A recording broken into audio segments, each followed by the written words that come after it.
This is Karthik, Assistant Professor, Department of Electronics and Communication Engineering. I'm going to teach the subject of computer architecture. In this computer architecture, we mainly discuss about the introduction to computer organization. Okay, coming to introduction to computer organization, we're having the different topics. Okay, in this module, mainly we discuss about the basic computer organization and CPU organization, memory subsystem and interfacing, input or output subsystem organization and interfacing, the simple computer levels of programming language, assembly language instruction, and a simple instruction set architecture we're going to discuss in this module. Coming to basic computer organization means, in this basic computer organization, we have to discuss about the what is a computer architecture, what is a computer organization.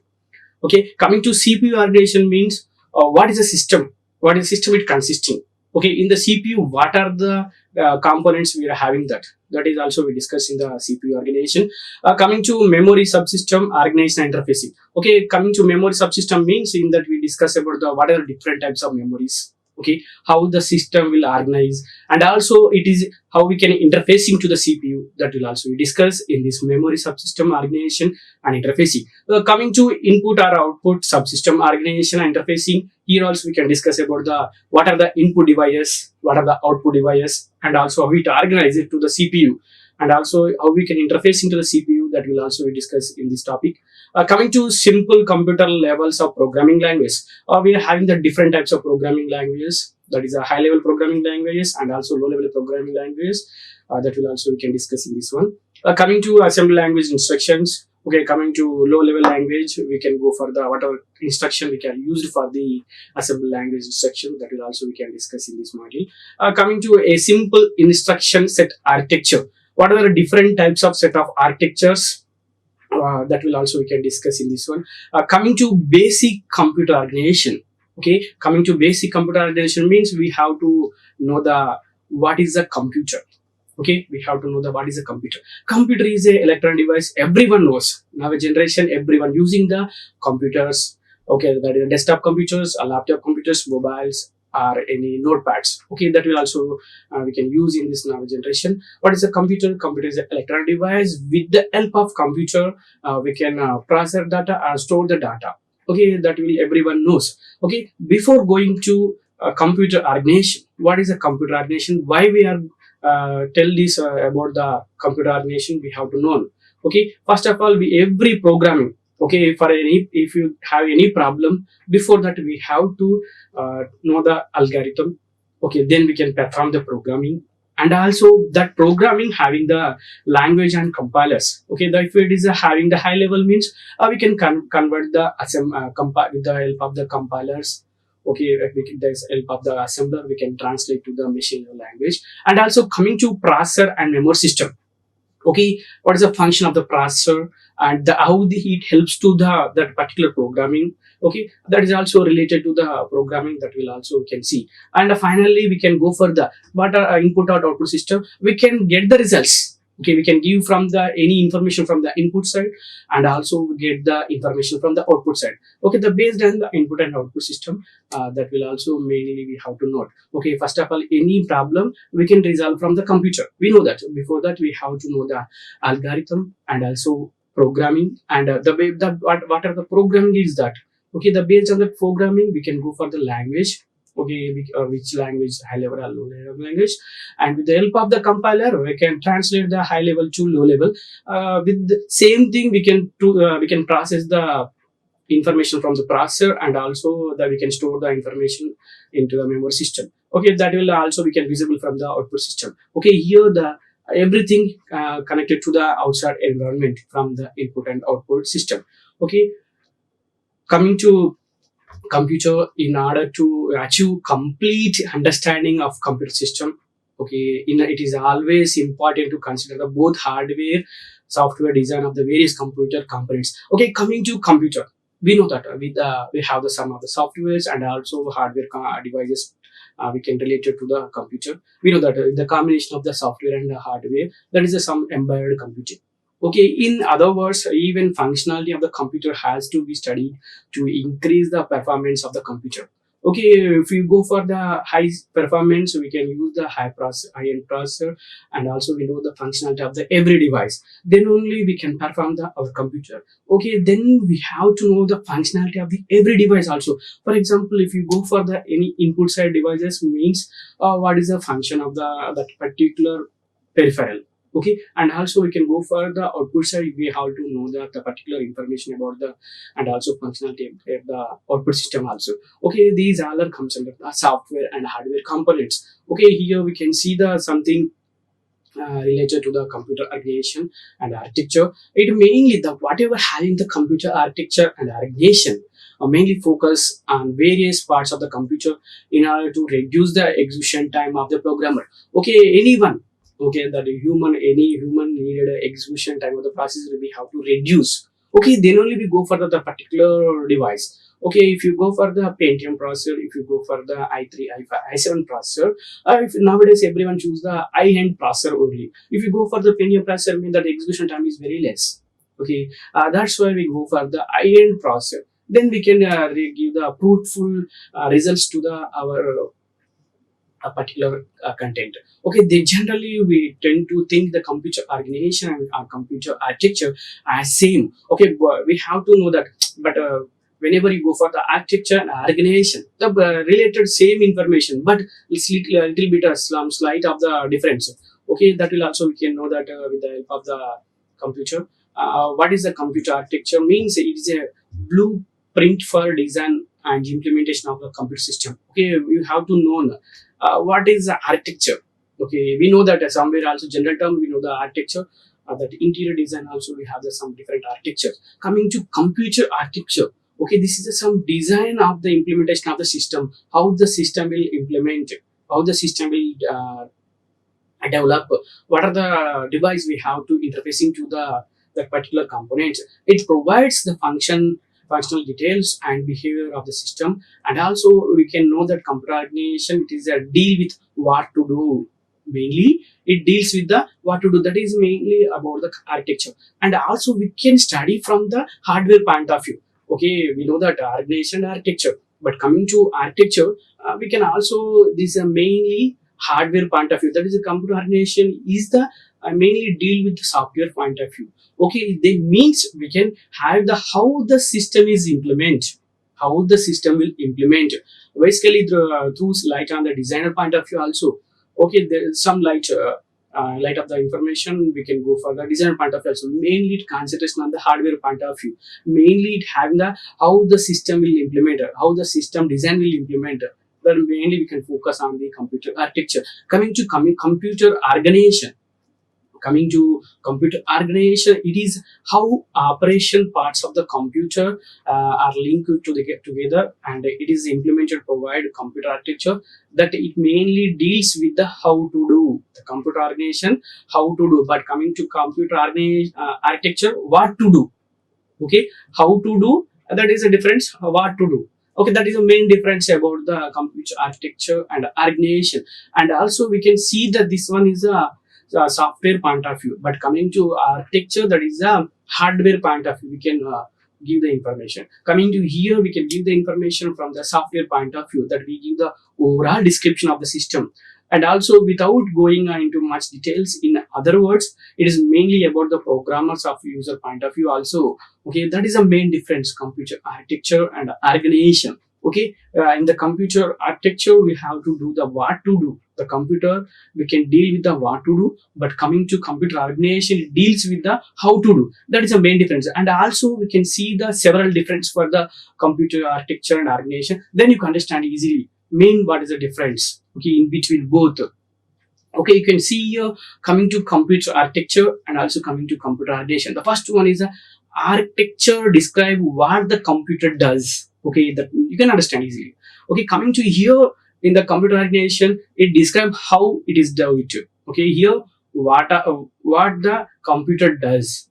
Okay, here we have organization describe how it is do it or does it. Okay, coming to computer architecture deals with the functional behavior of the computer system. We have the several functions for the computer architecture with the help of the peripheral device, we can have the several functions. Okay, that is also we can with the help of architecture how the system, how the functional behavior of the computer system.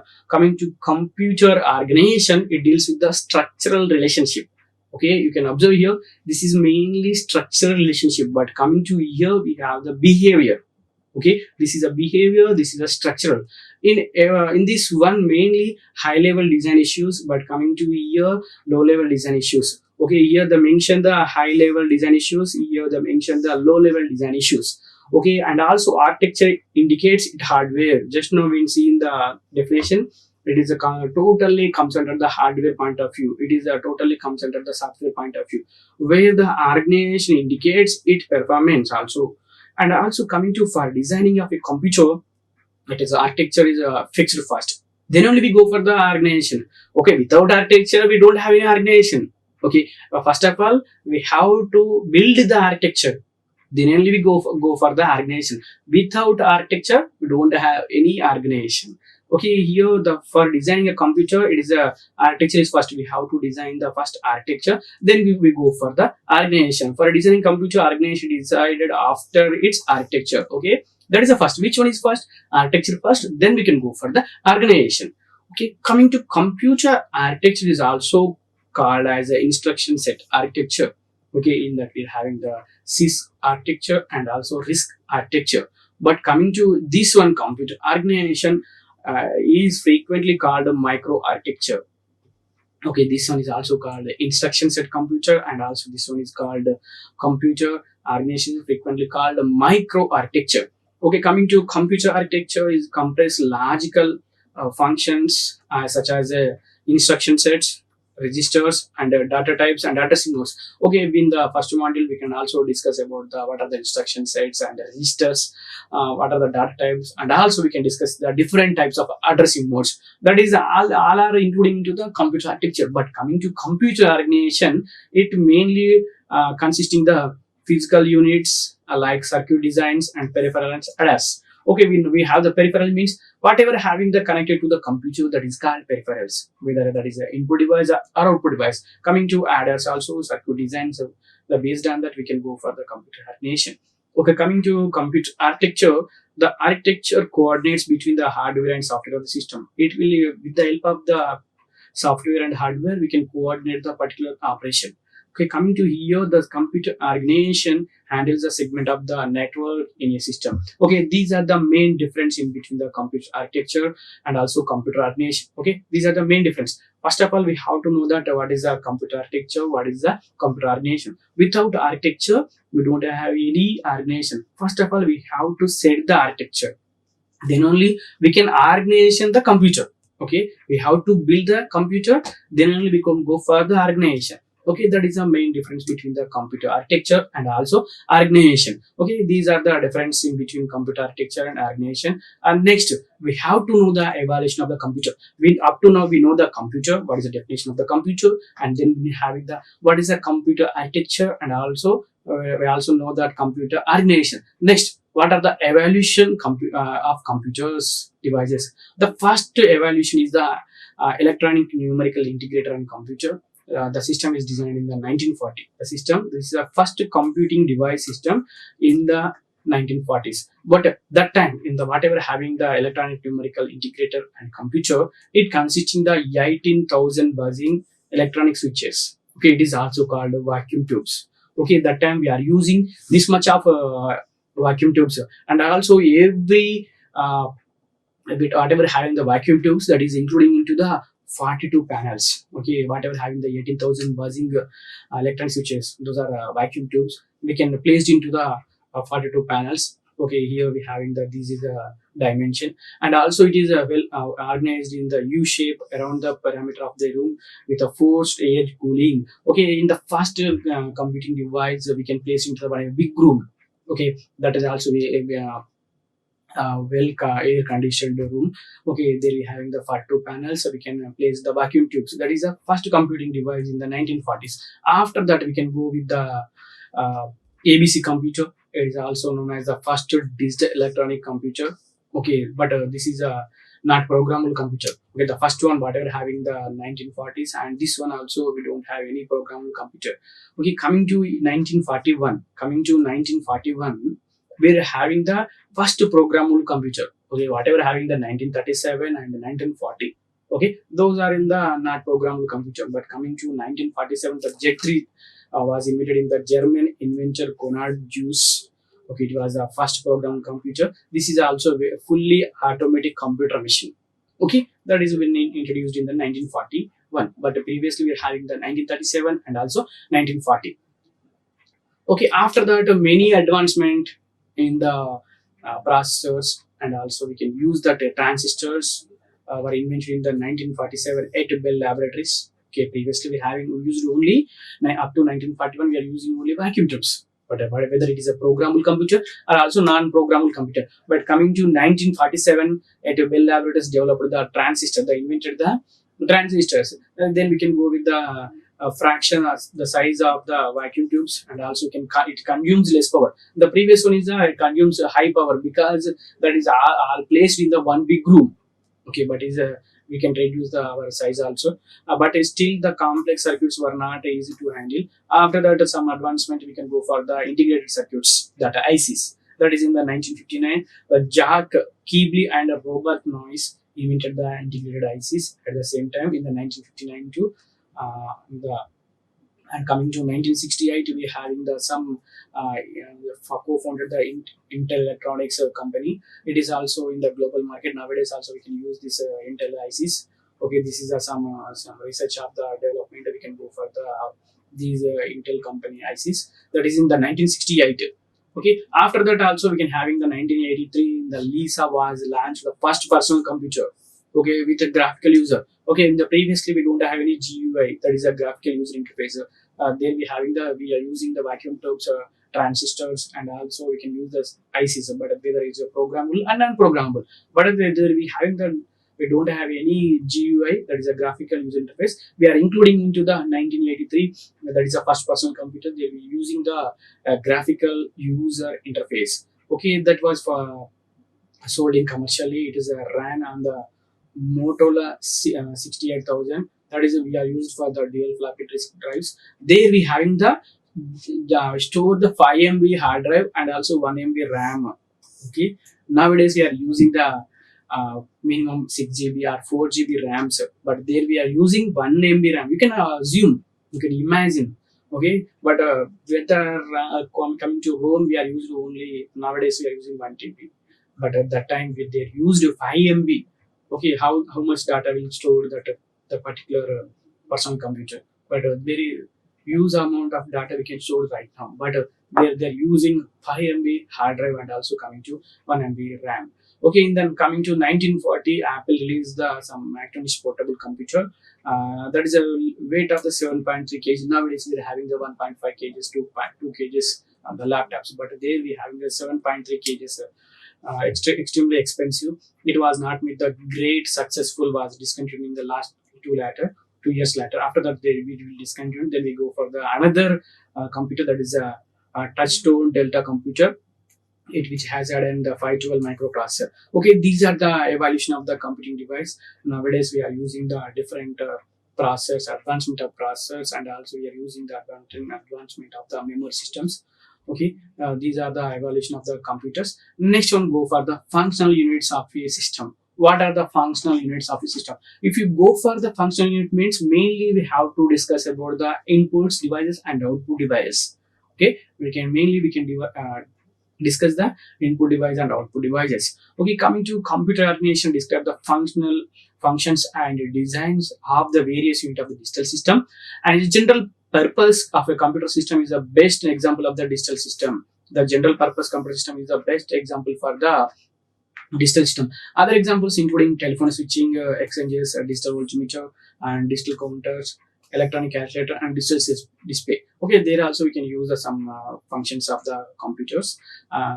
Then we can go for the computer architecture. It deals with the specification of the instruction set, and also it can relate it to the hardware units that implement the instructions. Okay, these are the functional units of the digital system. Okay, with expect expectations of the computer functionality. We can also can you have the some other examples what are having in the earlier we are using the telephone switching exchanges. There we can connect with the one subscriber to another subscriber. And coming to digital voltmeters, we know that what are the digital voltmeters, what we have to check the values in the digital voltmeters. Coming to digital counters, we know that the functionality of the electronic calculators also digital displays. Okay, these are the main functions of the digital system. And coming to compute hardware, it consists of electronic circuits, displays, magnetic and optical storage media, and also we have the some communication facilities. Okay, what are the hardware consisting means electronic circuits, we know that.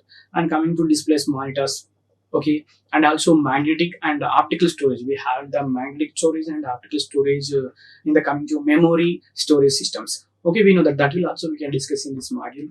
What are the storage devices in the memory, that will also we can discuss in this module.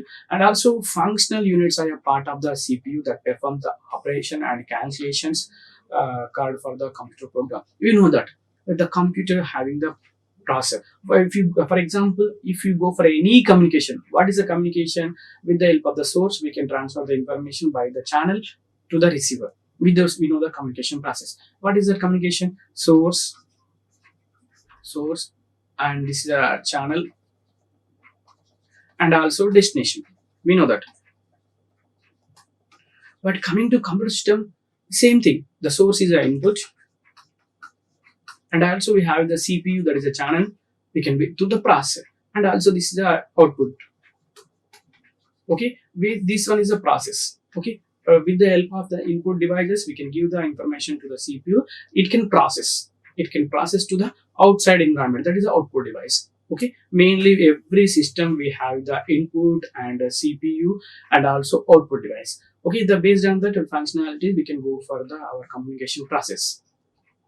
Okay, here you can see what is a processor it will going on. Coming to this is an input. You can see here this is a computer. It having the mainly CPU. This is a digital camera is the input. We know that what is the functionality of the digital camera. Here we can capture the image. Okay, we can capture the image that is also interfacing to the computer. The finally we need the printer. We can get the that hard copy from the output section. Okay, this is a process. Okay, we can have the digital camera, that is input section, and also coming to the processor that we can process to the output section. We can connect to the outside environment. Okay, here we have the input section and also processing section and output section. Okay, you can see, observe here, it consisting of 5 main components. That is the input unit, central processing unit, memory unit, and ALU, and control unit and output unit. We know that. But coming to this is a input section. These all are including to the CPU. These all are including to the CPU. And this one is the output units. Then we get the results. From the output section only we can get the results. Okay, here we can give the input data, that program or data. We can give into the through the input. We can process by the CPU, and also we can go with the output section. What is the central processing unit? Okay, it consisting the ALU, CU, and also memory storage unit. Okay, ALU is the arithmetic and logic unit. Why we go for the arithmetic and logic unit? Here with the help of the arithmetic and logic unit, we can perform the all the operation, whatever having the addition, subtraction, multiplication, division. We can are also having the logical operations. What are the logical operations? And NOR, XOR, NOT. Okay, we can also perform by the logical unit. Okay, these are control unit. What will happen? Whatever having the control unit, it can control the all the function from the input section to output section. Whatever we having the same information, whatever we get the results, we can also store into the memory unit, in the storage unit. Okay, this is a main computer consisting of 5 main components: input unit, central processing unit, memory unit. That also I'm including the arithmetic and logic unit, control unit, and also coming to the final one is the output unit. These are the main functions, main components for the any computer. Okay, you can observe here what is the input unit. Okay, actually we know that processor, input section, CPU, and that's a central processing unit, and also output section. What are the modules for the? What are the device for the input unit? Okay, the input units are used by the computer. Why read the data? Here any operation we have the read operation and write operation. Coming to read operation is input data. Okay, write operation is the input data. The most commonly used input device are keyboards, mouse, joysticks, trackballs, microphone. You can also observe here. We have these type of input devices. We can interface into the CPU. Okay, that we can interface into the computer. Keyboard, numerical keypad, pointing mouse, remote control, joysticks, touch screen, scanner, and also some graphic tablet, microphone, the digital camera, webcam, light pens. Okay, we know that these are the examples for the input units. And however, the most well-known input device is a keyboard. Okay, for any computer, without printer we can run the computer, without scanner we can also run the computer, with the help of keyboard, mouse, and also we can run the computer. These are the main basic things: keyboard and also mouse. Whenever a key is pressed, the corresponding letter digit automatically translated into corresponding binary code. Okay, we know that computer only understand the binary language, that is in the format of 1010 only. Okay, in the zeros and ones. Okay, it can relate it to information, it can understand the zeros and ones only. If you are giving the any information, any program, that is a high level language, we can translate to the machine level language, that means the binary data. Okay, we can transmit to the binary data, okay, into corresponding binary code and transmitted over cable, either memory or the processor. Okay, these are the main input device for any computer. Okay, mainly we know that input device is the keyboard. Okay, we are in the market, we are having the several keyboards. We are having the wireless keyboards or wired keyboard, and also with we can use the less numerical keys of the keyboard also we're having in the market. Okay, the based on the vendor we can have the different keyboards in the market. Okay, coming to central processing unit, we know that it consisting the, what is that we are having here, ALU and CU and memory. Okay, these are all are including to the central processing unit. It is nothing but a CPU. Okay, generally we are called a CPU. Okay, this is a CPU. Okay, the central processing unit is commonly known as CPU. It can also referred as an electronic circuit within a computer. It carries, whatever having the CPU carries the instruction given by the computer programmer or performed by the basic arithmetic, logical, and control input-output operations specified by the instruction. Okay, we have to give the instruction. How we can give the instruction? By the input section only. By the input section only, we have to give the that particular instruction, then only it can process. The CPU only can process. If you need a print, if you need any print, we have to give the instruction by the input section. Okay, you can give the print, then it can process by the central processing unit, and also it can go for the output section, whatever having the peripherals, that is a monitor, or by the printer we can get the results. Okay, this is a process occur in the CPU. Okay, and also we can perform by the ALU, arithmetic and logic unit. We can perform all the arithmetic and logical operations. Okay, but are having the addition, subtraction, multiplication, division, or get, and get, XOR operations. We can perform by this one. And also the here we having the control unit. Okay, with the help of the control unit, we can also control all the operation by the input section to output section. We can also process all the information to one input section to output section. Here we have the different buses. Okay, with the help of buses only, we have the general term. What is a bus? We can travel from one point to another point. Here also we have the information one point to another point. We can transfer by the bus. For that we are having the control bus, address bus, and data bus. Okay, with the help of these three buses, we can transfer our information input device to the central processing unit, and also central processing unit to the output device. Okay, whatever connected to the central processing unit, that is also called peripheral device.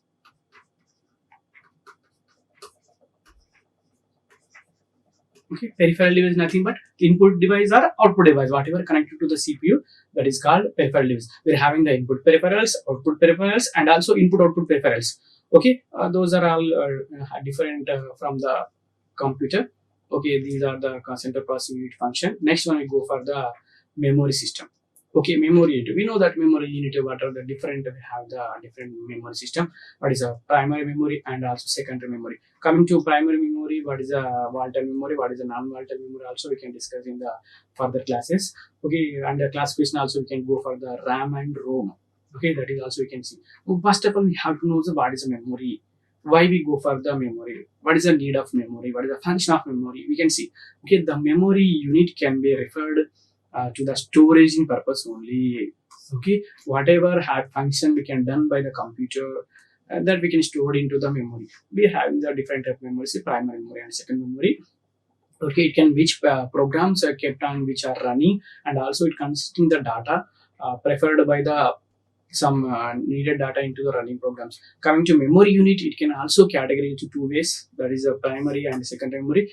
It enables the processor to access the running execution, and also with the help of application and also services, we can also store into the temporary data in a specific memory location. What is a temporary memory? Is a RAM memory. We know that RAM and also ROM.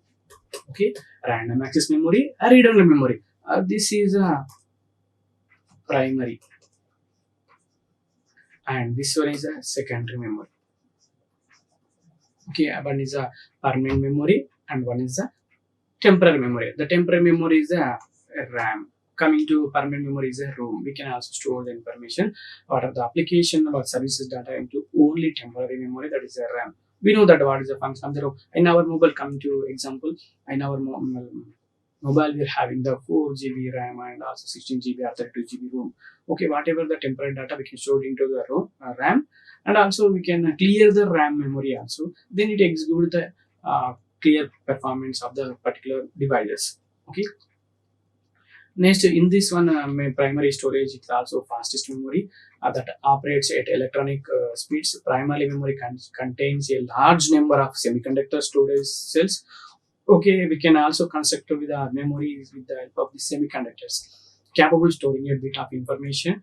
The word length of a computer between 16 to 64 bits. It is also known as a volatile memory, and it means when the computer is shut down, anything contains in the RAM is lost. Okay, if you go an example, with the example, okay, some function we can done, you can browse in the your browser.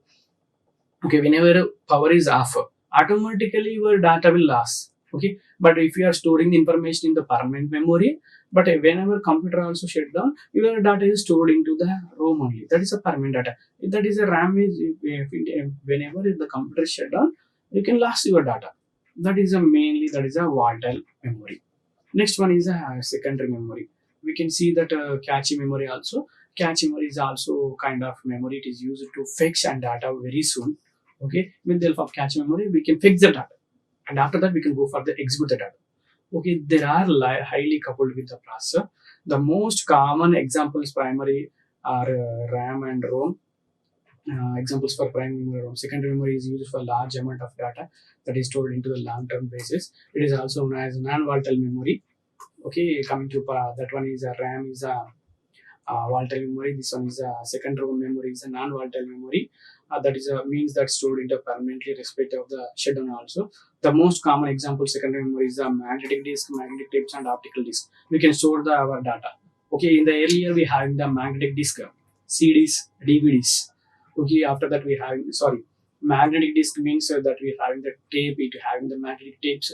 After that we having the optical disk, that is a CD, and also we having the DVDs. Okay, that is also comes under the optical disk. We can store the data is permanently. That is a secondary memory. Okay, here this is the ALU.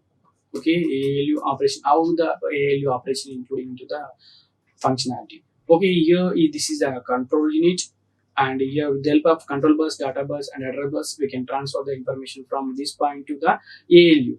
Okay, here we having the program counter and memory address register, memory data register. This is the instruction register. This is the accumulator. Okay, whatever after the resultant, we can store into the accumulator only. Okay, before that we having the some program counter information that we can perform by the ALU. Okay, whatever the particular data. For example, here we having the address. That address containing the data is a 010110, that we can store into the our particular memory address register, then we can go for the accumulator. Like this information passed by the this central processing unit. This is most of all the arithmetic and logic operations of a computer. It executed by the ALU. We know that it performs arithmetic operations like addition, subtraction, multiplication, division, and also the logical operations and or not operations. We can perform by the arithmetic and logic unit. Okay, next one is a control unit. The control unit is a component of a computer's central processing unit, that is, coordinates the operation of the processor. It tells the computer memory, arithmetic and logic unit, input and output device how to respond the program instruction. By the control unit, we can take in the some instruction. The control unit also known as the nerve center of the computer system. This is the main thing. Okay, because it controls all the operation, whatever having the input side to output side. Okay, there is a nerve center of the computer system. And next, coming to control unit, let us consider examples of the addition to operands by the instruction given by the add. We can have the some LOCA and RO, these instruction. Okay, that is also instruction we can add by the memory. That operand, these operand, whatever having these two operands, we can go with the addition operation. Addition operation, the instruction internally performs the several steps. Okay, next, coming to output unit. This is the output unit. We know that up to now we discussed about the input system and also central processing unit. It consisting the whatever having functionalities, ALU, control unit, and memory system. That is also we discussed. The final one is the output unit. It having the primary function of the output unit is the sends the data, transfer result to the user. Okay, output devices display information in the way of the user can understand. Output devices are a piece of equipment. Are used to generate the information from any other response processed by the computer. Coming to these devices, whatever having the output devices, monitor, we know that generally we know that monitor. This is a main part of the output device. There is a monitor and printer, speakers, headset, projector, and plotter. And these are the all are function of the output units. Okay, coming to these device display information that has been held or generated within the computer. The most common example of device is a monitor. We know that. Okay, here we have the response. Whatever having the response processed by the computer, it can show into the output device. That is the main thing of the output unit. Okay, these are the main function of the any computer device: input section, central processing unit, and output section. Okay, coming to and also we know that computer, it acts as a brain of the computer. It performs calculation, control all the components, and also it carried out the instruction, computer program, performance of the basic arithmetic and logic unit input of the system. Okay, this is mainly about the computer.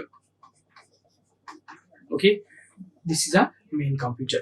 It consisting the input device, output device, and also some central processing unit. Here we can see this one is the computer. Up to now we discussed about the what is a computer. We know that it is an electronic device. It is we can process the data and also store the data. And also coming to the difference between the computer architecture and organization. What is the architecture? What is the organization? The main difference also we discussed. Okay, here we have the some how the system will implement and how the system will give the oral description. Those are the main difference between the computer architecture and the organization. And after that we go for the computer, what it consisting. Okay, how the functionality will occur in the computer. Okay, if you go for any problem of the program, if for first of all you have to know the algorithm. After that, go for the programming. Whatever having the program, that is a high level program or low level program. If it is a high level program, means you can convert into the machine level language. That is a low level program. Okay, it only computer only understand the zeros and ones only. After that, we can go for the execution process. Then we can store into the our memory. This is a process done by the computer. After that, move on to the computer system. Every computer system having the input and CPU and also output. Okay, this is a process of the system. Okay, without inputs we can unable to run the central processing unit. Here we can give the instruction. Okay, that means read the instruction, read the information by the input device. We know that what are the input device available in the market. Okay, we know that. And what is the CPU consisting? Okay, it consisting the control unit, ALU, and also memory. It consists the mainly three parts: control unit, ALU, and also memory. It can done by any operation. We can respond by the processor that we can observe from the output device. We can connect it to the outside environment. We know that output device also the main thing. If you go for any computer system, we need basic device are the keyboard, mouse, and also monitor. These are the peripheral device. We know that. What are the different peripheral device? Input peripherals, we know that. Output peripheral, we know that. What is the input and output peripheral? The example is a touch screen.